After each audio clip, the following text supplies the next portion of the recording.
un día más, con la gracia del Señor, nos disponemos a proseguir el comentario del Catecismo de nuestra Madre la Iglesia. Lo hacemos hoy de los puntos 717 al 720. Estamos hablando dentro del artículo del credo que habla de creo en el Espíritu Santo, y después de haber hablado de cómo el Espíritu estaba presente en el tiempo de las promesas en el Antiguo Testamento, ahora se nos habla del Espíritu de Cristo en la plenitud de los tiempos. Y antes de hablarnos de la presencia del Espíritu en Jesucristo y de la presencia del Espíritu en María, se habla de la presencia del Espíritu en Juan Bautista, el precursor, el profeta. Es a ello a lo que hoy nos vamos a referir. Los puntos 717 al 720 son pues una referencia a cómo el Espíritu Santo, el Espíritu de la promesa, estaba presente en Juan Bautista, el precursor. Leo el primero de los puntos y paso a comentarlo. Hubo un hombre enviado por Dios que se llamaba Juan. Juan fue lleno del Espíritu Santo ya desde el seno de su madre, por obra del mismo Cristo que la Virgen María acababa de concebir del Espíritu Santo. La visitación de María a Isabel se convirtió así en visita de Dios a su pueblo.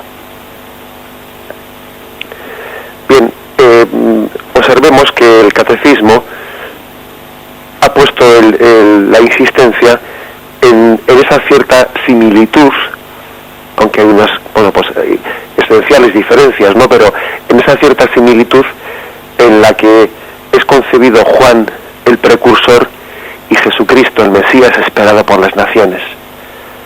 Aquí se nos hace referencia Lucas 1, el versículo 15 y luego el versículo 41, ¿no? El mismo Catecismo nos propone esa comparación. Porque será grande ante el Señor, no beberá vino ni licor, estará lleno del Espíritu Santo, ya desde el seno de su madre. Y sucedió que cuando oyó Isabel el saludo de María, saltó el niño en su seno, e Isabel quedó llena del Espíritu Santo. Se nos quiere pues subrayar que la llegada al mundo del predecesor de Jesucristo, del precursor de Jesucristo, pues fue también una obra del Espíritu Santo. Ciertamente no se trató de una concepción virginal como la de Jesucristo, ni mucho menos, pero sí es cierto que el Señor también quiso que su llegada al mundo fuese a través de un signo que manifestase ante el mundo que era un don de Dios. El hecho de que su madre fuese estéril, el hecho de que su madre, pues nadie, ella misma, ¿no? ni su padre, no, ni Zacarías, pues esperasen a esas alturas ya, pues después de haber entrado ya en la vejez, pues poder tener descendencia. El hecho de que el Señor enviase al mundo a su precursor a través de una mujer que era estéril, que así era considerada, ¿no? Pues deja las claras, pues el hecho de que es un don de Dios, es un don del Espíritu para el hombre. Es obra del Espíritu y no es proporcional a la carne humana. Los dones de Dios superan a la carne humana. Esto es lo que aquí se quiere subrayar. Fijaros que incluso el hecho de que Zacarías, el marido de Isabel, pues tuviese como una especie de purificación interior por no haber terminado de creer y de confiar en el anuncio del Señor de que su mujer Isabel iba a concebir, Yahvé purifica a Zacarías enviándole una mutez, no quedándose mudo hasta el momento en que su hijo Juan naciese. Esa mutez es también una purificación para que el hombre crea en el poder del Espíritu, para que el hombre crea en el don de Dios. A nosotros a veces nos cuesta creer, ¿no? Pues a Zacarías le costó creer, a diferencia de María, que María tuvo el acto de plena confianza en el anuncio del ángel. A Zacarías le costó creer, eso que era un hombre de Dios, pero los hombres de Dios también nos aferramos, ¿no? También a esa especie de desconfianza de la carne, que cree en lo que puede tocar, que cree en lo que puede ver. Esa mutez de Zacarías durante el embarazo de Isabel era un signo de purificación y un tiempo de reflexión, un desierto interior para llegar a creer en la fuerza del Espíritu, en la obra del Espíritu que supera la carne. Hay también otro signo. Fijaros que Zacarías manifiesta delante del pueblo, por revelación de Dios, que el nombre que va a poner a su hijo lo escribe en una tablilla, porque él estaba mudo. El nombre que va a poner a su hijo es el de Juan. Se extrañan sus contemporáneos, pero ¿cómo le vas a poner Juan si ninguno de tu familia se llama Juan? Él insiste, Juan es su nombre.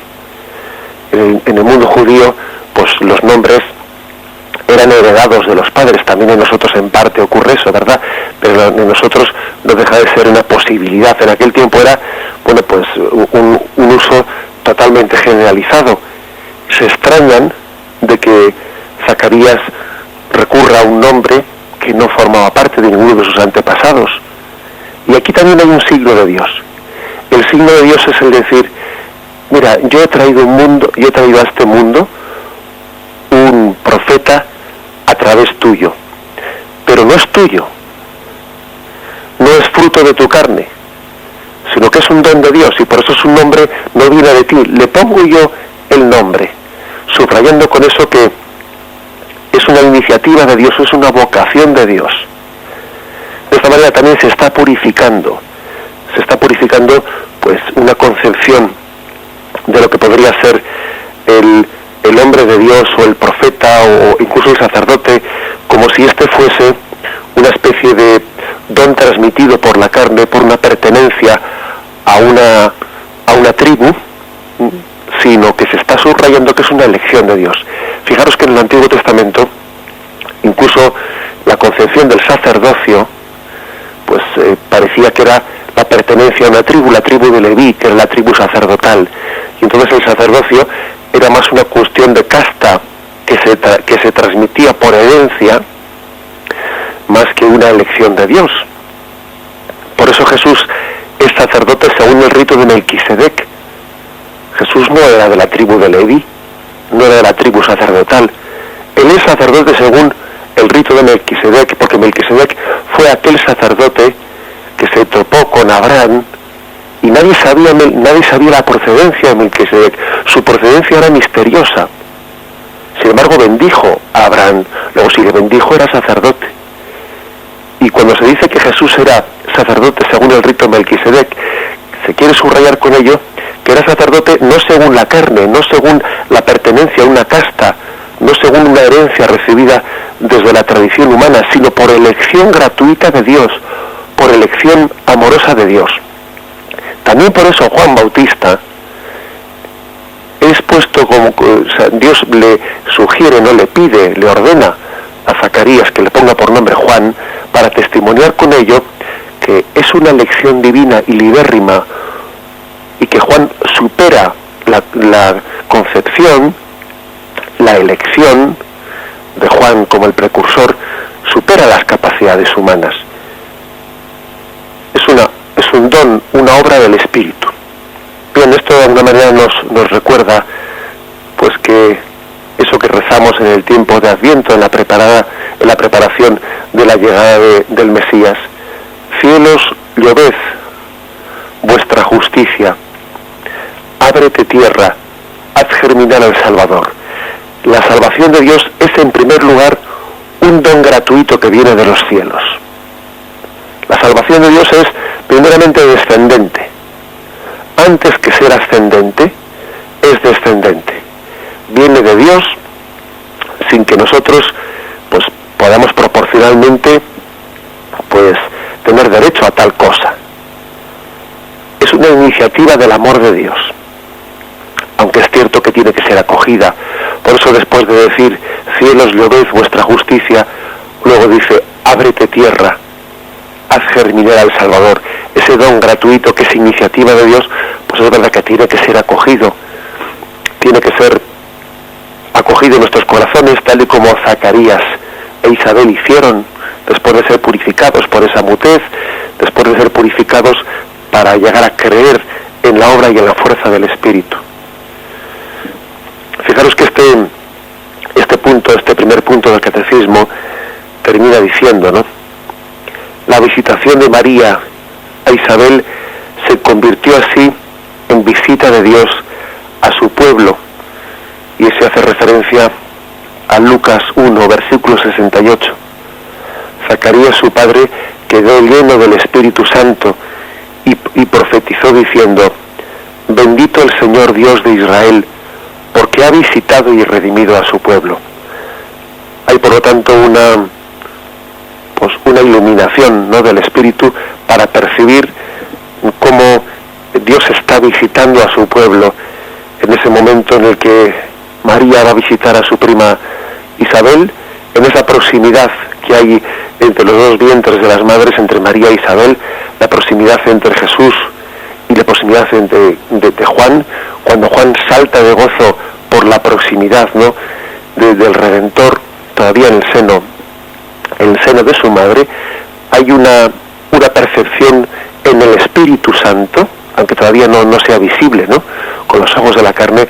Hay una percepción en el Espíritu Santo, desde la luz del Espíritu Santo, una percepción de que allí mora la plenitud de la divinidad. Solamente quien está lleno del Espíritu Santo es capaz de percibir eso, de que Dios está ahí. Así ocurre, por ejemplo, con la Eucaristía, ¿no? Quien está iluminado por el Espíritu Santo es capaz de percibir que Dios está ahí. Sin embargo, cuando uno no tiene el don del Espíritu Santo, o lo ha rechazado, no se ha cerrado a él, pues puede estar junto a Dios sin darse cuenta de ello. La falta del Espíritu Santo, el haber rechazado al Espíritu Santo, le hace ciego, le hace incapaz de percibir esa visita, esa presencia.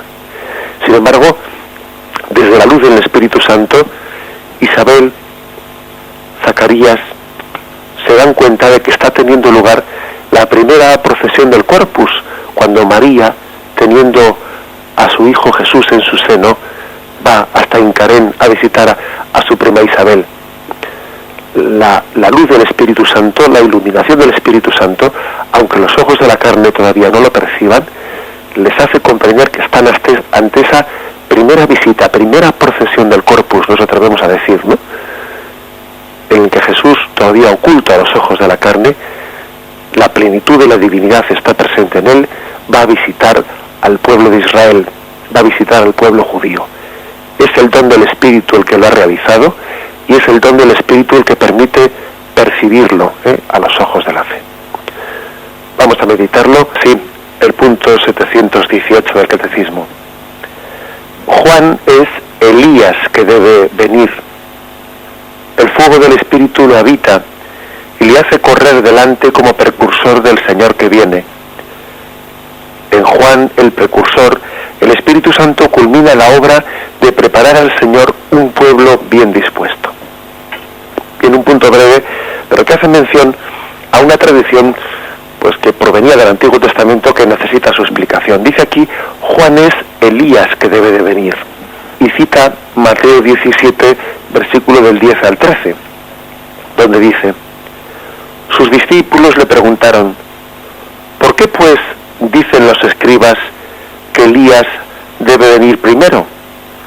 Respondió él: ciertamente Elías ha de venir a restaurarlo todo. Os digo, sin embargo, Elías vino ya, pero no le reconocieron, sino que hicieron con él cuanto quisieron.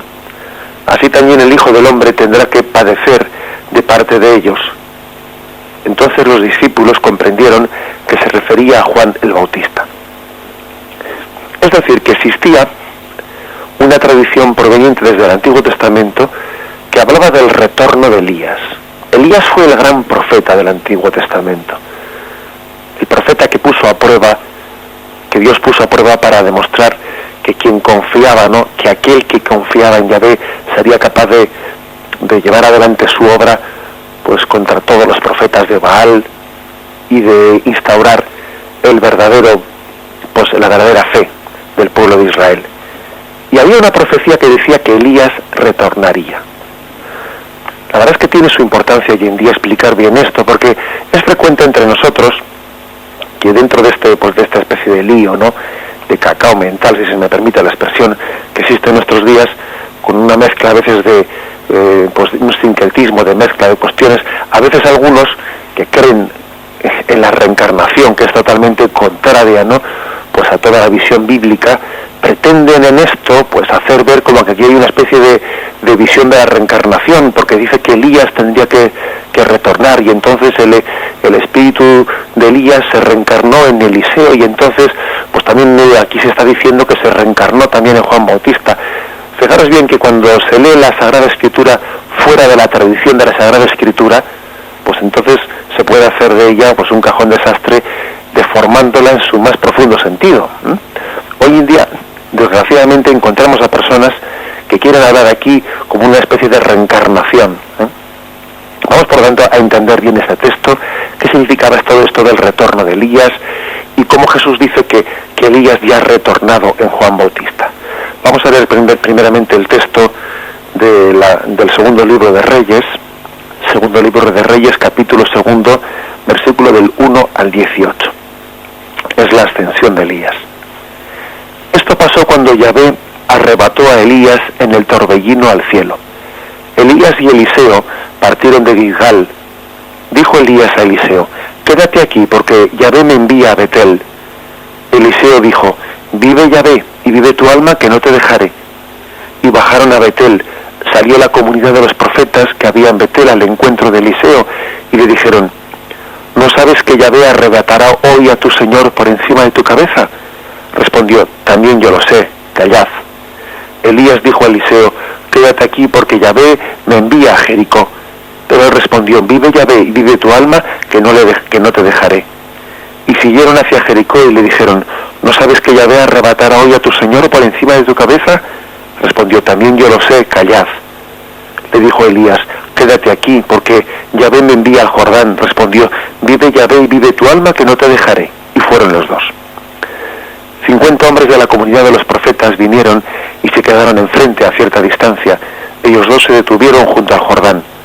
Tomó Elías su manto, lo enrolló y golpeó las aguas, que se dividieron de un lado y de otro, y pasaron ambos a pie enjuto. Cuando hubieron pasado, dijo Elías a Eliseo: pídeme lo que quieras que haga por ti antes de ser arrebatado de tu mano. Dijo Eliseo: que tenga 2 partes de tu espíritu. Le dijo: pides una cosa difícil. Si alcanzas a verme cuando sea llevado de tu mano, lo tendrás; si no, no lo tendrás. Iban caminando mientras hablaban, cuando un carro de fuego con caballos de fuego se interpuso entre ellos, y Elías subía al cielo en el torbellino. Eliseo le veía y clamaba: Padre mío, carro y caballos de Israel, auriga suyo, y no lo vio más. Asió sus vestidos y los desgarró en 2. Recogió el manto que se le había caído a Elías y se volvió, parándose en la orilla del Jordán. Tomó el manto de Elías y golpeó las aguas diciendo: ¿dónde está Yahvé, el Dios de Elías? Golpeó las aguas que se dividieron de un lado al otro con el manto de Elías. Y pasó Eliseo. Habiéndolo visto la comunidad de los profetas que estaban enfrente, dijeron: el espíritu de Elías reposa sobre Eliseo. Fueron a su encuentro, se postraron ante él en tierra y le dijeron: hay en tus siervos 50 hombres valerosos, que vayan a buscar a tu Señor. Bien, dejamos aquí el texto, que es quizás esto lo que queríamos explicar.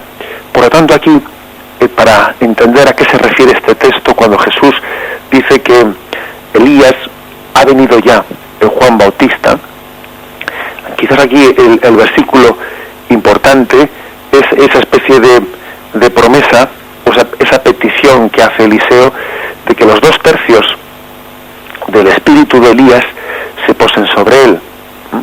Ciertamente dicen los escrituristas que hay un problema de traducción, que en la lengua hebrea significa una parte doble de tu espíritu, y que la tradición judaica siempre lo ha leído en el sentido literal: dame el doble de tus gracias, cuando dice dame los 2 tercios de tu espíritu. De hecho, Eliseo durante su vida dobló los milagros del maestro Elías. e hizo algunos milagros espectaculares, ¿no? O sea que esa expresión, dame los 2 tercios de tu espíritu, puede significar no tanto lo que entendemos nosotros, ¿no? Que es una especie de un poco menos que tú, aunque no llegue a tanto. Bueno, pues parece que en la palabra hebrea puede significar una parte doble, y de ahí que Eliseo tuvo la gracia de ejercer, ¿no? y de realizar todavía más milagros que Elías. Sin embargo, según la traducción de San Jerónimo, pues que da otra interpretación, las 2 partes, los 2 tercios esos, ¿no? del texto original indicarían la doble pertenencia a la herencia paterna que se recibía por ley, el hijo mayor. Eliseo pide ser elegido como el primer heredero espiritual de Elías, porque digamos que se le daba al primero que recibía la herencia, es decir, al primer heredero tenía el doble de herencia que los demás. Por lo tanto, cuando él dice dame los 2 tercios, hace referencia a que sea yo tu primer discípulo, que sea yo el primer heredero espiritual tuyo, y entonces tenga el doble de herencia que el resto de la escuela de discípulos, porque fijaros como ahí también se hablaba que había otros 50 discípulos que estaban viendo la escena al otro lado de las aguas del río, ¿no? Cuando Elías sube al cielo y entonces Eliseo es capaz de coger ese manto. Bien, en cualquier caso, lo que está fuera de dudas es de que esto está totalmente ajeno al tema de la reencarnación. Aquí se está hablando de ser herederos espirituales de Elías, de que el Espíritu de Dios que habita en Elías, ese espíritu que le hace un profeta valiente y fuerte y testigo del Señor, ese mismo espíritu ilumine también a los hijos espirituales de Elías. Estamos hablando de que es el mismo espíritu, no de una reencarnación del alma, que eso no tiene nada que ver con este texto. Eso está fuera de dudas, ¿no? Y cualquiera que tenga un poco de comprensión profunda, pues, de la Sagrada Escritura, pues eso le queda claro. Estamos hablando de que el Espíritu Santo que ilumina a Elías sea recibido por sus discípulos espirituales, que hayan aprendido de él el testimonio y que sean iluminados por ese mismo espíritu con esa misma fuerza y esa misma medida. Y bien, de la misma manera que Eliseo fue aceptado como el hijo, como el discípulo predilecto de Elías, existía la tradición de que esa fuerza, ¿no? Ese ser profeta fuerte de Elías vendría, o sea, que el Espíritu Santo iluminaría a otro profeta de una manera fuerte. ¿En quién se cumplió esa profecía? Jesús lo dice: volvió Elías de nuevo y no le recibisteis, y el espíritu de Elías volvió de nuevo en Juan Bautista. Fijaros, vuelvo a ese texto para que lo entendamos. Sus discípulos le preguntaron: ¿por qué pues dicen los escribas que Elías debe venir primero? Respondió él: ciertamente Elías ha de venir a restaurarlo todo. Os digo, sin embargo, Elías vino ya, pero no le reconocieron, sino que hicieron con él cuanto quisieron. Con Juan Bautista hicieron cuanto quisieran, jugaron con él, no escucharon las palabras de conversión, es más, le decapitaron en una fiesta banal. Así también el Hijo del Hombre tendrá que padecer de parte de ellos. Entonces los discípulos comprendieron que se refería a Juan el Bautista. Estamos pues hablando, ¿no?, de cómo la mejor de la tradición de los profetas confluye en Juan Bautista. Lo mejor del Antiguo Testamento, ¿no? Todo aquello que podríamos decir que era una especie de camino en el que el Espíritu Santo había hablado por los profetas, no solamente hablado, sino que el Espíritu de Dios les había guiado, que habían hecho obras grandes impulsadas por el Espíritu Santo, pues concluye en Juan Bautista. Juan Bautista, pues, es aquel, como dice el Catecismo en este punto, en el que el Espíritu Santo culmina la obra de preparar al Señor un pueblo bien dispuesto. Dice así Lucas 1:17: irá delante de él, de Jesucristo, con el espíritu y el poder de Elías, para hacer volver los corazones de los padres a los hijos, y a los rebeldes a la prudencia de los justos, para preparar al Señor un pueblo bien dispuesto. Juan Bautista, pues, con toda esa tradición de Elías, que fue iluminado por el Espíritu Santo, que fue el profeta fuerte, está preparando para Dios un pueblo de corazón bien dispuesto. Que no es una tarea fácil, fijaros bien, preparar y disponer bien los corazones para que el Mesías sea acogido. Porque siempre tenemos una tendencia continua, ¿no?, y permanente en nosotros a disiparnos, a poner la atención en otros lugares, a que haya ciertas nimiedades, ¿no?, que nos distraigan de lo central. Juan Bautista da un testimonio recio en su pobreza, recio en su estilo de vida, ¿no?, para que los corazones se centren en lo esencial y no estemos mariposeando y distrayéndonos y poniendo nuestra atención en cosas que nos alejan de la acogida del Mesías esperado por las naciones. Bien, vamos a meditar en ello y a meditar cómo el Espíritu Santo está en Juan Bautista, culminando con ello toda la tradición profética del Antiguo Testamento. 19. Lo voy a leer intercalando algunos de los textos bíblicos a los que se hace referencia, ¿no?, dentro de este punto 719. Juan es más que un profeta. En él el Espíritu Santo consuma el hablar por los profetas. Juan termina el ciclo de los profetas inaugurado por Elías. Aquí se hace referencia a Mateo 11, 13, 14, donde dice: desde los días de Juan Bautista hasta ahora, el reino de los cielos sufre violencia, y los violentos lo arrebatan, pues todos los profetas, lo mismo que la ley, hasta Juan profetizaron. Y si queréis admitirlo, él es Elías, el que iba a venir. Anuncia la inminencia de la consolación de Israel, continúa el catecismo. Es la voz del Consolador que llega. Dice aquí Juan 1:23, y le preguntaron: ¿qué pues? ¿Eres tú Elías? Él dijo: no lo soy. ¿Eres tú el profeta? Respondió: no. Entonces le dijeron: ¿quién eres para que demos respuesta a los que nos han enviado? ¿Qué dices de ti mismo? Dijo él: yo soy la voz del que clama en el desierto. Rectificad el camino del Señor, como dijo el profeta Isaías. Isaías, que dice en el capítulo 40, versículo del 1 al 3, consolad a mi pueblo, dice el Señor, hablad al corazón de Jerusalén y decidle bien alto que ya ha cumplido su milicia y ha satisfecho por su culpa, pues ha recibido de mano de Yahvé castigo doble por todos sus pecados. Una voz clama en el desierto: abrid camino a Yahvé, trazad en la estepa una calzada recta a nuestro Dios. Prosigue el catecismo: como lo hará el Espíritu de verdad, vino como testigo para dar testimonio de la luz. Con respecto a Juan, el Espíritu colma así las indagaciones de los profetas y la ansiedad de los ángeles. Aquel sobre quien veas que baja el Espíritu y se queda sobre él, ese es el que bautiza con Espíritu Santo. Y yo lo he visto y doy testimonio de que este es el elegido de Dios. He ahí el Cordero de Dios. Termina pues este punto del catecismo con estas palabras de Juan Bautista, que son recogidas por el primer capítulo de San Juan, en el versículo 33-36. Vuelvo a leerlas para que nos demos cuenta de que es como el momento culmen en el que Juan Bautista señala, le dice a sus discípulos que él va a señalar quién es el Mesías esperado. Dice estos versículos: aquel sobre quien veas que baja el Espíritu y se queda sobre él, ese es el que bautiza con el Espíritu Santo.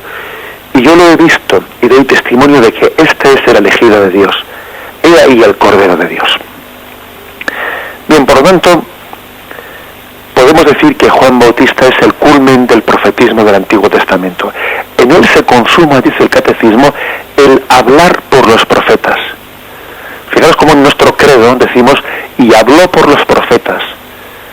Confesamos de esa forma que el Espíritu Santo habló por los profetas. El profetismo, pues, es un instrumento de Yahvé, del Espíritu de Yahvé. El bautismo lo fue y sigue siéndolo, un instrumento por el que el Espíritu Santo habla. Claro, la clave está en cómo discernir quién es verdadero profeta y quién es falso profeta. Y un poco de una cierta pista para cómo discernir esto bien discernido nos lo da el mismo Juan Bautista.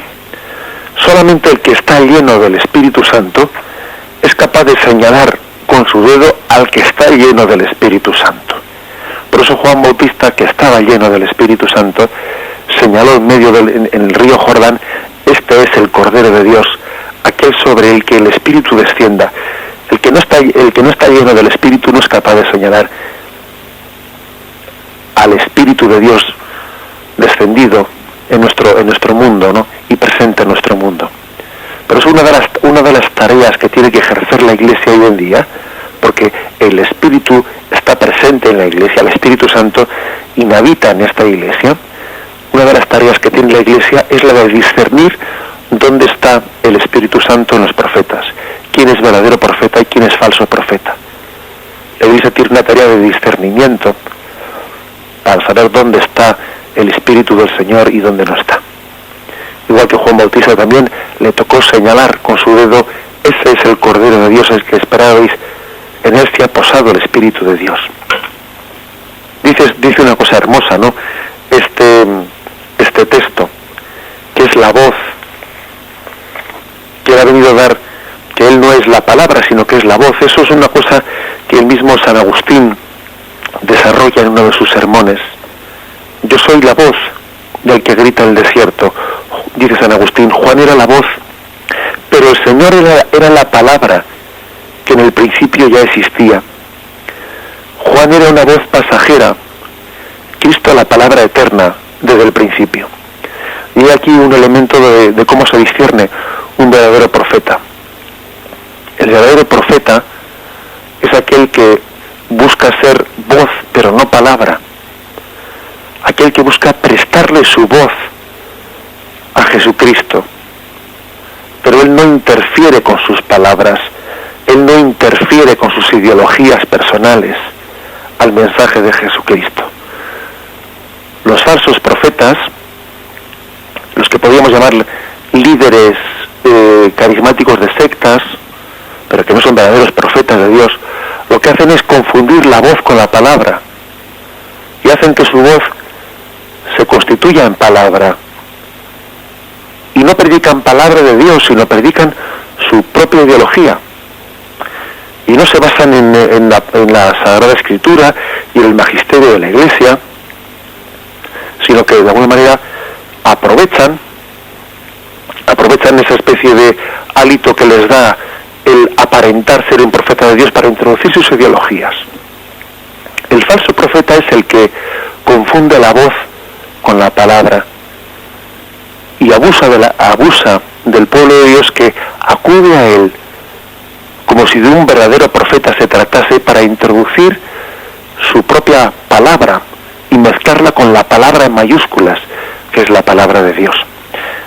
San Agustín pues hace aquí esto está dentro del texto del sermón de San Agustín, que es leído en la liturgia del día 24 de junio, cuando se celebra la Natividad de San Juan Bautista.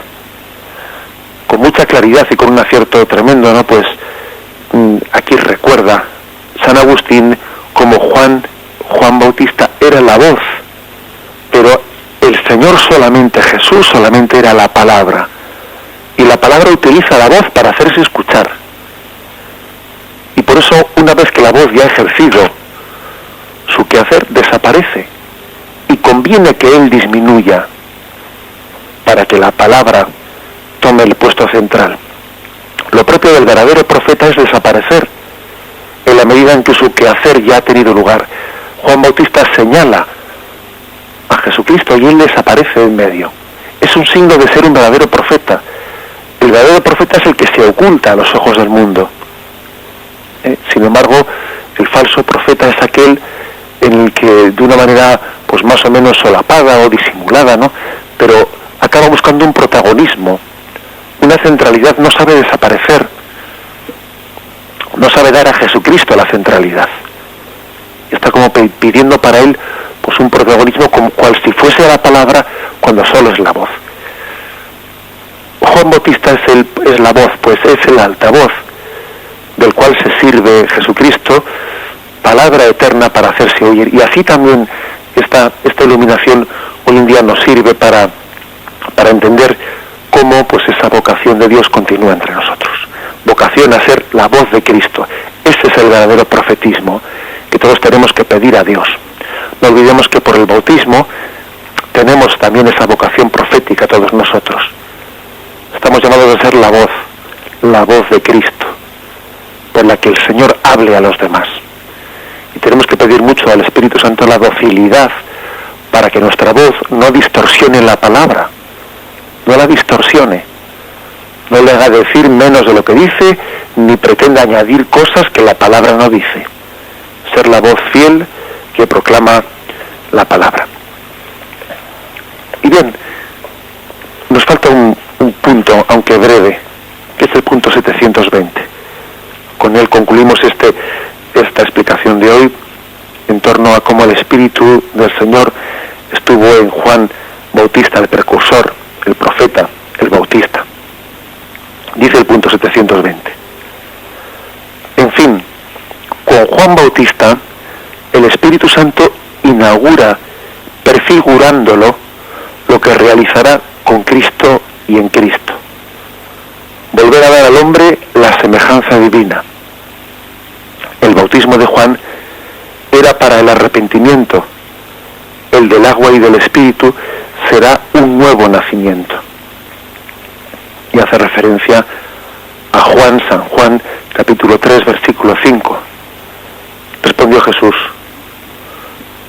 en verdad te digo, el que no nazca del agua y del Espíritu no puede entrar en el reino de Dios. Por lo tanto, la relación entre Juan Bautista y Jesús también se puede medir por la relación entre el bautismo de Juan y el bautismo de Jesús. El bautismo de Juan era una figura del bautismo de Jesús. El bautismo de Juan era una petición a Dios del perdón de los pecados. Era como la impetración, el hombre suplica a Dios, mendiga de Dios el perdón. Y sin embargo el bautismo de Jesús no es únicamente un mendigar el perdón, sino que es conceder este don de la regeneración del hombre. Si el bautismo de Juan Bautista era una súplica, pero que uno no sabía, no obtenía en él una respuesta. Era más bien una actitud: me presento ante Dios contrito y humilde, soy pecador. Bien, pero uno todavía en ese gesto no tenía garantía de cuál era la respuesta de Dios. Bien, pues el bautismo de Jesucristo tiene esa garantía, ese don, ese sello de: yo te hago hijo, yo te constituyo, te configuro como hijo de Dios, y por lo tanto eres un hombre nuevo y has nacido del agua y del Espíritu. No solo es un deseo de ser purificado, como era la de Juan Bautista, sino que es la garantía, el sello de haber sido hecho algo nuevo. Así pues, Juan Bautista es a Jesús lo que su bautismo es al bautismo de Jesús. Juan Bautista fue aquel don suscitado por el Espíritu Santo para preparar, para reconocer al que estaba por llegar. Y Jesús es el que es plenamente concebido por el Espíritu Santo, inhabitado por él. El don del Espíritu, que junto con el Padre es con el Espíritu una misma cosa. Y él sale al encuentro del hombre colmando toda la plenitud, todas las expectativas que el hombre tenía. Juan Bautista sirvió para hacernos caer en cuenta de que en realidad teníamos sed de Jesucristo. El Espíritu Santo estaba en Juan Bautista para hacernos caer en cuenta de nuestra sed del Espíritu. De manera que en Jesucristo encontramos el agua viva que calma nuestra sed. Fue importantísima la labor del profeta, de Juan Bautista. Caer en cuenta que el hombre tiene una interior sed, una sed connatural que solamente va a poder ser saciada en el don del Espíritu, y llega Jesús, que es el don del Espíritu, y sacia esa sed que había sido manifestada por Juan Bautista. Bien, este es el sentido profundo de este punto 720, y por qué nos dice Jesús: el que no nazca del agua y del Espíritu no puede entrar en el reino de los cielos. Interrumpimos aquí la explicación del catecismo. Continuaremos, Dios mediante, a partir del punto 721. Ahora damos paso a que los oyentes puedan participar con sus llamadas o sus aportaciones, llamando al teléfono 917 107 700. 917 107. Yo le pediría, por favor, porque las personas mayores no retenemos, yo por lo menos no me queda todo lo que usted dice, y es tan sublime, tan importante. Yo le pediría que si pudiera, que grabara y que nos pudieran hacer un libro, porque eso es una maravilla. Esto es bárbaro. Bien, pues nada. ¿Podrá ser posible? Bueno, no se preocupe usted. Yo creo que por lo menos lo que sí que es cierto es que si alguno de ustedes pues quiere algún programa concreto, lo puede solicitar de Radio María. Ellos lo graban todo, lo graban y se lo puede servir. Bueno, pero lo mejor sería un librito, bueno, con esas predicaciones que usted nos hace, porque esto de hoy es especial. Bueno, muchas gracias. A usted, muchas gracias. De todas maneras, también yo creo que es cierto que tenemos que confiar en que todas esas predicaciones que recibimos, ¿no? Pues aunque lógicamente muchas cosas se nos escapen y quisiéramos haberlas retenido todas, ¿no? Bueno, pues también todas ellas van haciendo un conjunto y algunos matices que se nos escapan por un lado, el Señor en su providencia ya buscará otras formas de que se complementen, ¿no? Entre todas la abundancia de la palabra de Dios que recibimos a lo largo de nuestra vida, tenemos también que confiar, ¿no? Pues que el Señor va completando ese mensaje que quiere transmitirnos. Adelante, hablamos con el siguiente oyente. Hola, buenos días. Buenos días, sí. Primero, enhorabuena por el programa. Muy bien. Les escucho todos los días porque estoy repartiendo pan con una furgoneta y pongo siempre la radio. Muy bien. Y hoy les he oído hablar sobre el bautismo y todo esto, ¿no? Uh-huh. Y más que nada quería como pedir un consejo. Uh-huh. A ver, siempre hemos ido en mi casa todos católicos, tengo 10 hermanos y todo esto. Y desgraciadamente uno de ellos, digamos que ha dejado de creer, y justo el día de Navidad estuvimos hablando sobre el bautismo. Y no sé si es una secta o dónde estará metido o algo así, pero decía que todo eso era mentira y todas estas cosas. Y quería saber qué puedo hacer o qué le puedo decir. Bueno, muy bien. Yo intento decir una palabrita desde la radio. Vale. ¿Qué edad tiene tu hermano? 36. 36, de acuerdo. Muy bien. Y yo quiero que vuelva a ser como antes. Sí, de acuerdo. Te encomendamos, te encomendamos. Bueno, yo creo que tú estás haciendo ahí esa tarea, según escuchas el catecismo, de repartir en esa furgoneta el pan, y también creo que tú quieres transmitirle a tu hermano, ¿no?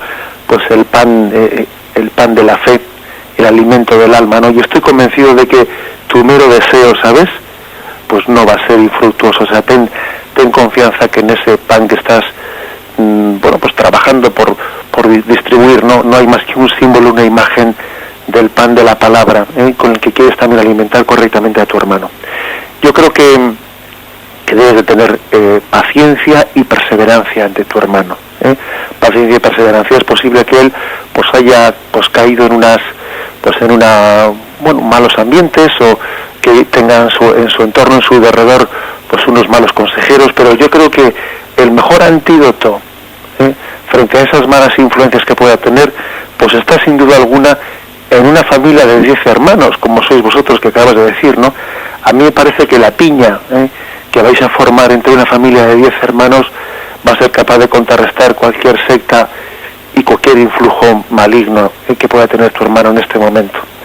Luego yo te diría, habla con tus hermanos, rezad los 10, haced una oración entre los 10 hermanos por vuestro hermano, ¿no? Y estoy convencido de que esa oración salvará a vuestro hermano, y que le dará el don de la fe. Dios os ha traído a este mundo, ¿no?, a través de una familia católica, y yo creo que la fuerza que puede tener de oración una familia unida, nosotros no somos ni conscientes, ¿no?, del grado de fuerza que puede tener esa oración de 10 hermanos unidos, orando por un hermano, ¿no?, pues que ven que está perdiendo el don de la fe que había sido transmitida desde la familia. Habla con tus hermanos y sé tu instrumento de Dios para aunar en la oración a todos ellos. Vamos a rezar por nuestro hermano conjuntamente, ¿eh?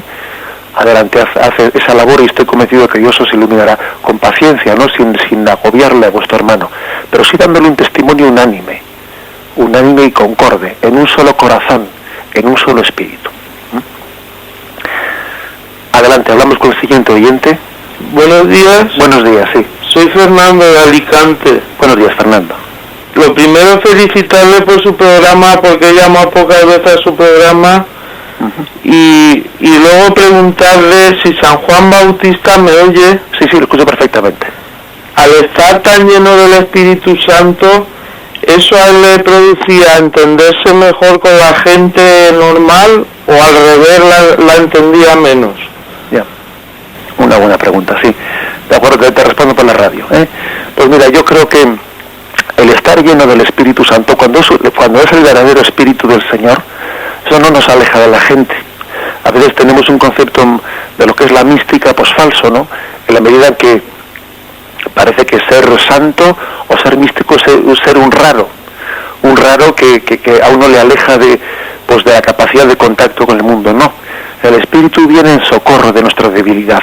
Por lo tanto, el que está lleno del Espíritu Santo es más capaz de conectar con su hermano alejado y su hermano enfermo, porque igual que el Espíritu vino en socorro de nuestra debilidad, también el Espíritu nos capacita para ir en socorro de la debilidad de nuestros hermanos.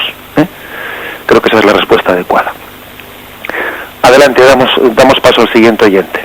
Buenos días. Buenos días, sí. Y felicidades, felices fiestas y felicidades por este programa. Yo quisiera hacerle una pregunta respecto a San Juan Bautista. Dígame. He oído decir que San Juan Bautista fue concebido en pecado original y luego nació sin pecado original. A ver si esto es verdad o no es digno de fe. Bien, de acuerdo, sí. Muchas gracias. Te respondo por la radio, sí.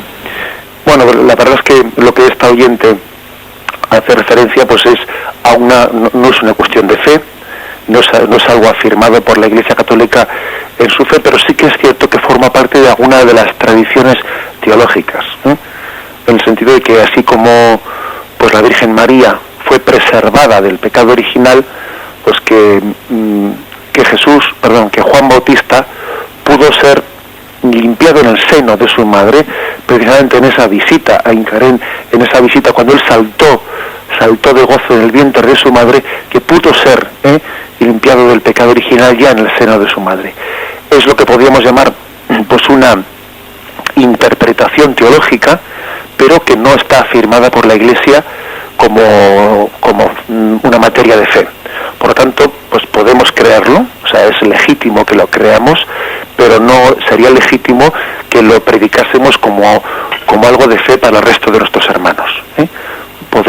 Puede caber esa interpretación de que Juan Bautista en el seno de su madre Isabel fuese purificado del pecado precisamente cuando Jesús le visitó desde el seno de María, y él saltó de gozo por la presencia de Cristo. Adelante, damos paso al siguiente oyente.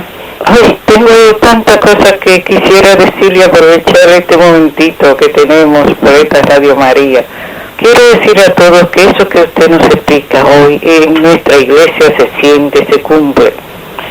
El que se encuentra con Jesucristo, Él les trae el Espíritu Santo. Sentimos el Espíritu Santo, conocemos la Virgen que viene también con el Padre.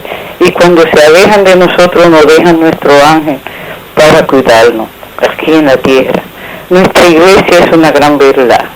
Yo pido a los católicos hoy que hay tantas ideologías, tantas sectas, tanto materialismo, a no abandonar nuestra fe. Que los santos y la Virgen son el Espíritu Santo. Como decía Juan Pablo II, no tengamos miedo al Espíritu Santo. Dios está con nosotros, la Virgen está con nosotros, los santos nos protegen. Y muchas gracias, feliz Navidad. De acuerdo. Bien, pues muchas gracias también por su aportación.